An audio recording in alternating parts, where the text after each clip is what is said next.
Hello my dear madams, welcome back to Anu's fashions అండి. ఈరోజు 100 rupees give away ఇద్దాం అనుకుంటున్నాను. ఎవరైతే వీడియో చూసారో వాళ్ళందరూ సబ్స్క్రైబ్ చేసుకొని లైక్ చేసి కామెంట్ చేయండి. జస్ట్ 20 లైక్స్ రీచ్ అవ్వగానే 100 రూపీస్ గివ్ అవే తీస్తాను.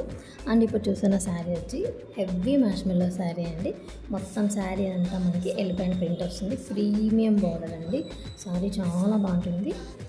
ఎవరికైనా కావాలంటే త్వరగా గ్రాప్ చేసుకోండి. జస్ట్ 699 ఫ్రీ షిప్పింగ్ అండి. అండ్ వన్ మోర్ థింగ్, మొన్న మీకు లైవ్లో శారీస్ చూపిస్తాను అన్నాను కదా, బట్ ఆ శారీస్ అన్నీ సోల్డ్ అవుట్ అయిపోయినాయండి. అన్నీ ఆఫ్లైన్లో అయిపోయినాయి. ఒక 10 శారీస్ ఏమో మనకి ఆన్లైన్లో వచ్చాయి. అండ్ మనకి గ్రూప్ కూడా ఉంది, బట్ నేను ఇందులో మెన్షన్ చేయట్లేదు. సో మరి కొంచెం స్లోగా మెన్షన్ చేశాను. కొంచెం బిజీ ఉన్నందున నేను వీడియోస్ కూడా పెట్టలేకపోతున్నానండి. ఆఫ్లైన్లోనే మనం బిజీ అయిపోతున్నాము. ఎవరికైనా కావాలంటే త్వరగా గ్రాప్ చేసుకోండి. అండ్ ప్లీజ్ సబ్స్క్రైబ్ చేసుకొని లైక్ చేసి కామెంట్ చేయండి. చాలా బాగుంది ఈ శారీ అయితే.